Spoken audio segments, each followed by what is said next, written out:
In this episode, we're talking about narrative positioning and how you can properly identify your brand story. So this is an idea that I've been developing over the past couple months, and because of that, I've got my notes here that I'm going to be referencing just to make sure that I don't go off on a tangent and I can keep on a track for you guys. So ultimately, what is narrative positioning? Narrative positioning, I believe, is the superior way of positioning your organization as opposed to just using statements. Really, what we're talking about is memory. We're talking about retention. We're talking about crafting a message that sticks with your audience, right? And if we think about memory, like you can only really hold about like 5 different factors in your mind at a time, right? And it's a big struggle in order to get a specific sequence, right? Whether that be of numbers like a phone number or an entire statement like a sentence into the long-term memory of an individual without consistent repetition, both actively on your part and on their part, right? Think about it this way. Like, what is the mission statement of your favorite company?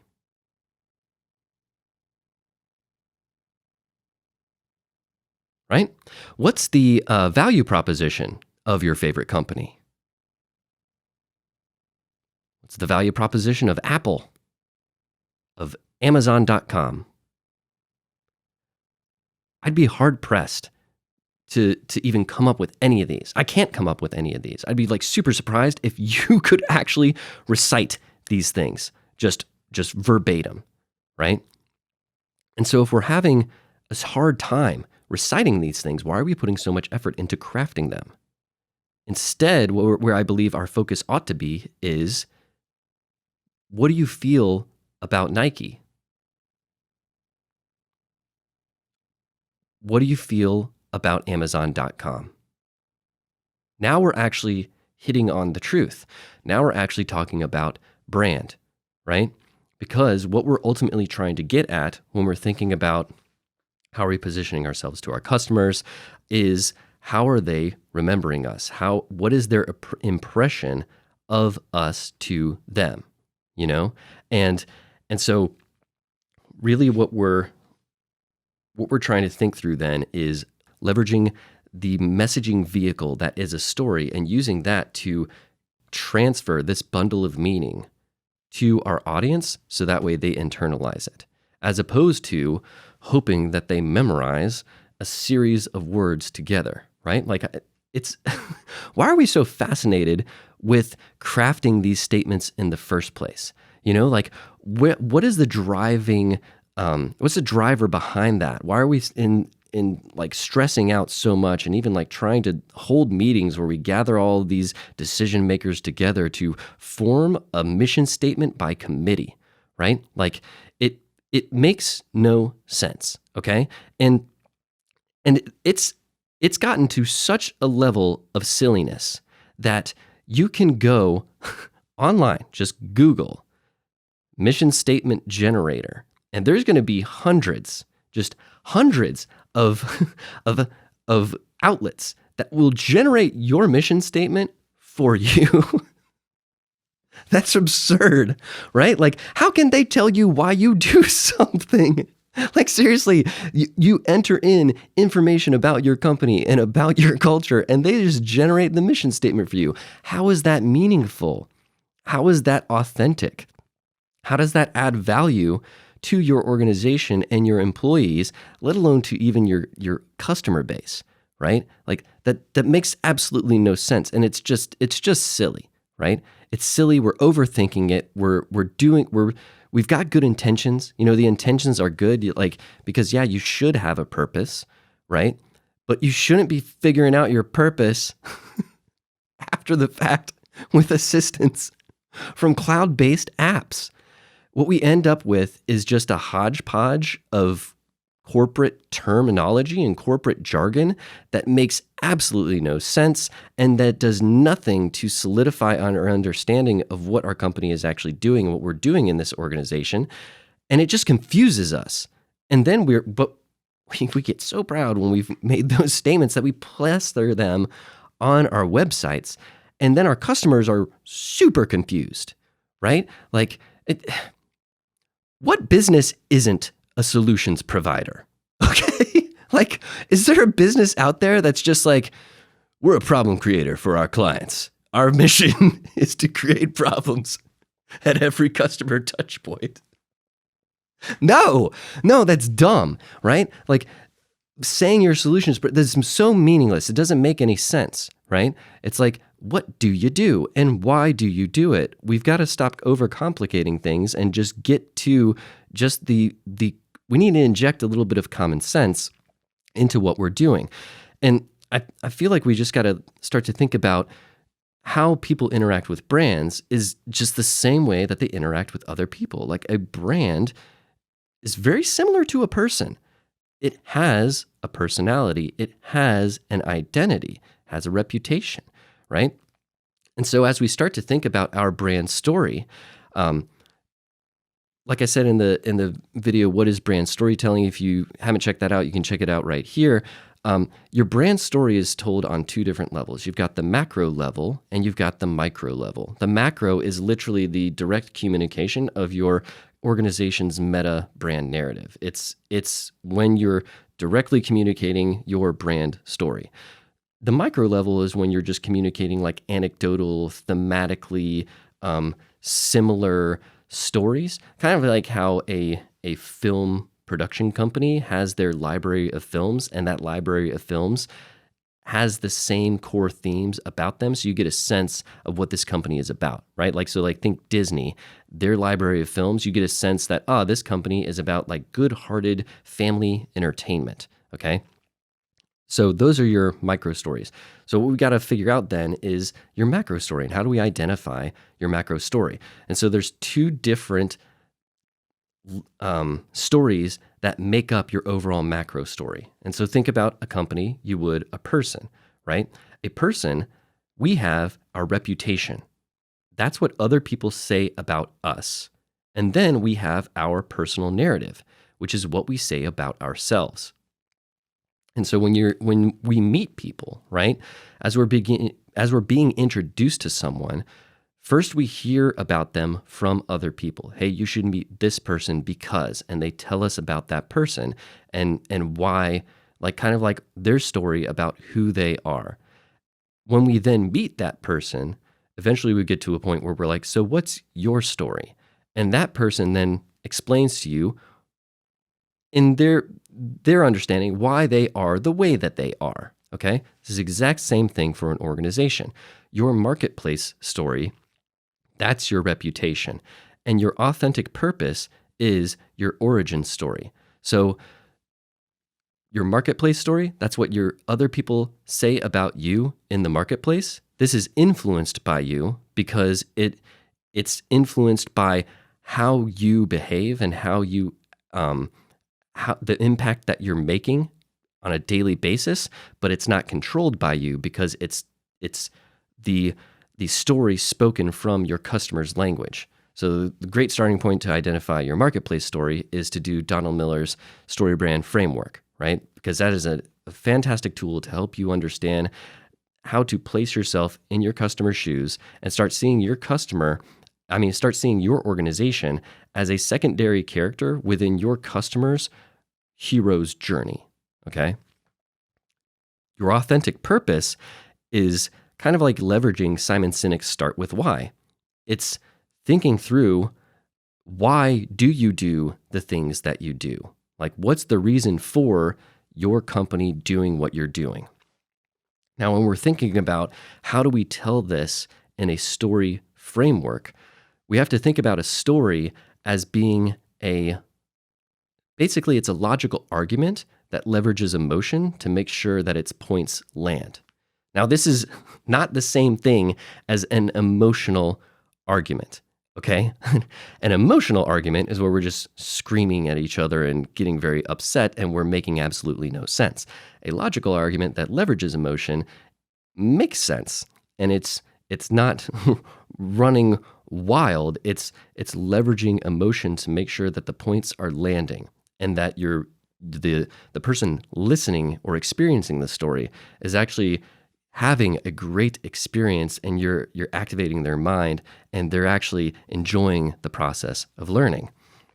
So when we think about it that way, every story essentially is proving something to the audience.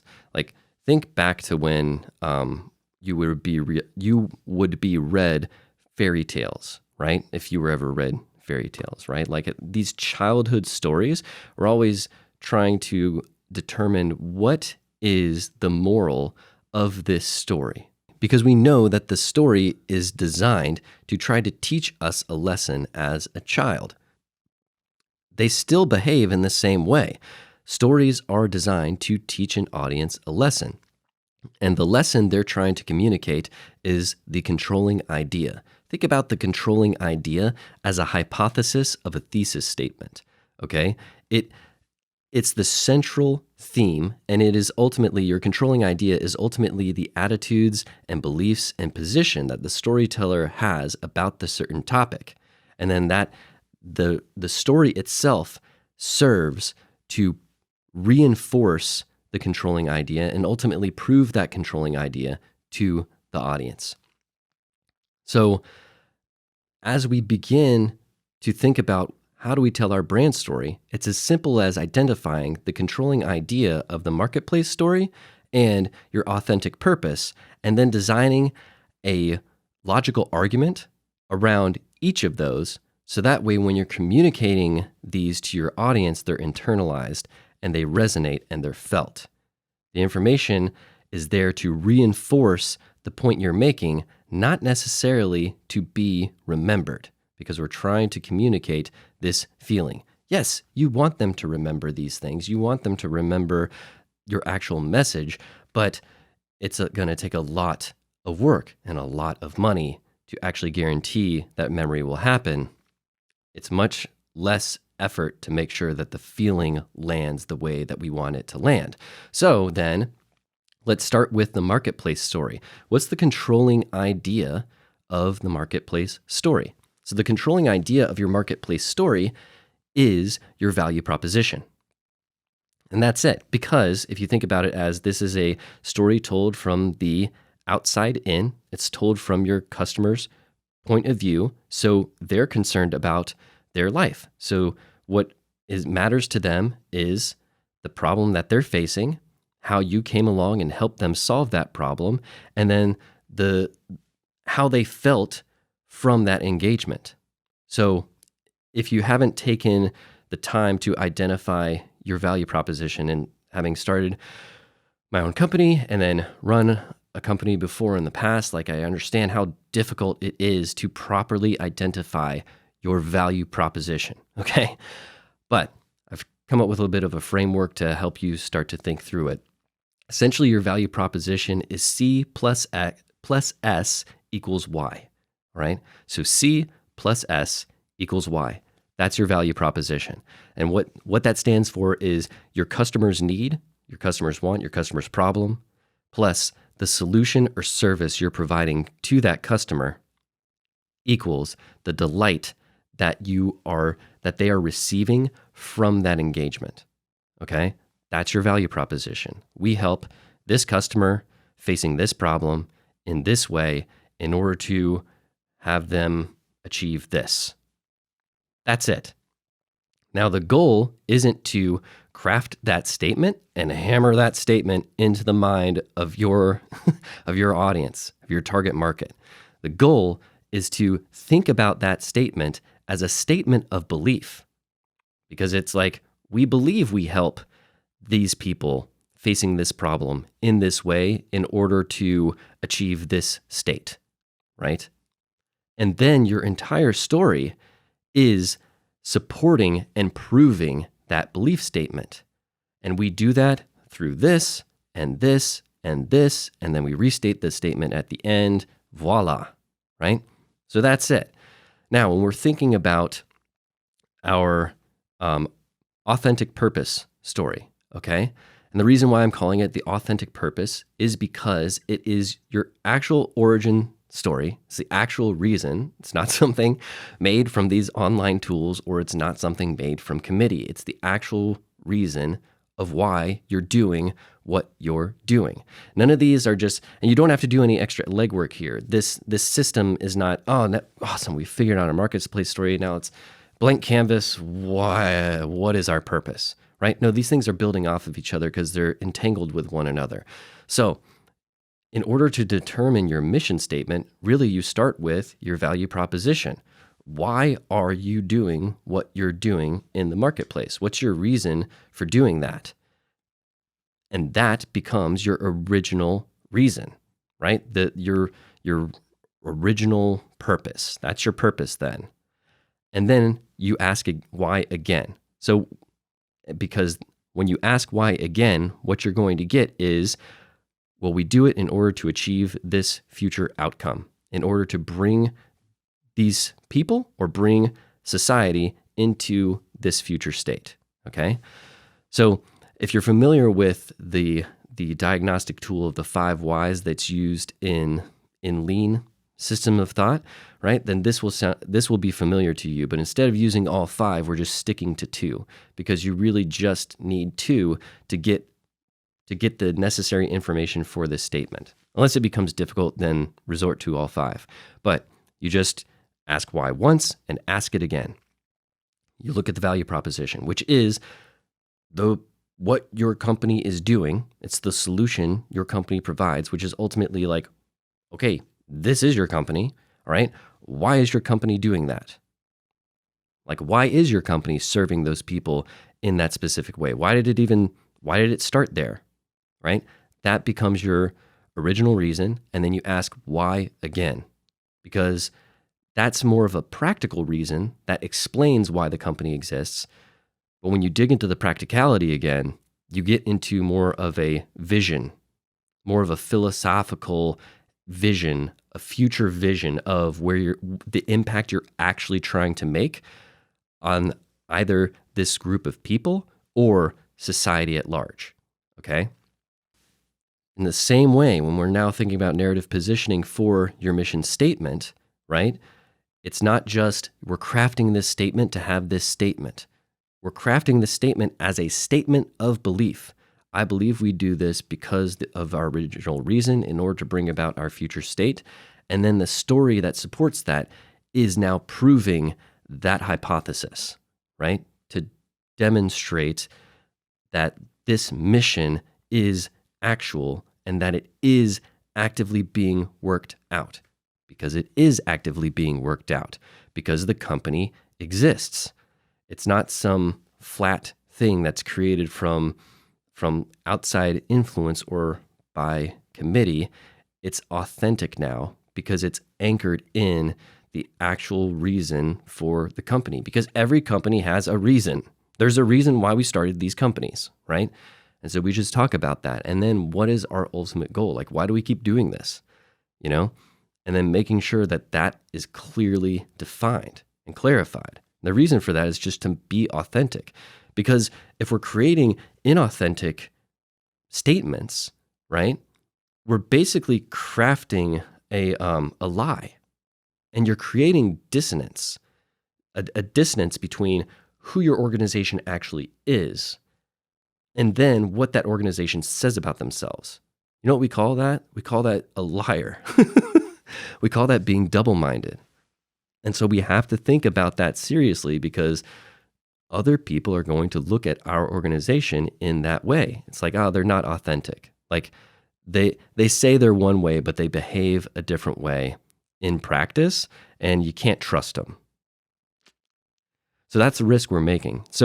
But that ultimately is the power of narrative positioning, is that we're not so focused on a specific statement and hoping people are going to memorize this statement, hoping that statement's going to be memorized in our culture. We're thinking about that as a statement of belief, and the true aim is to focus on the meaning that is felt, the sentiment that is built, and therefore that's why you're using a story as a vehicle to shape that meaning, because that's what a story is. It is how we process meaning, how we put meaning together, and how we form our own identity. So it's just natural that you would form your company's identity through a story as well. Hope this gave you guys some great stuff to think about. As always, you can reach me at McNabb_storytelling on Instagram. I would be more than happy to just chat or explore even deeper about brand storytelling and identifying your brand narrative. And I will see you in the next one. Take care.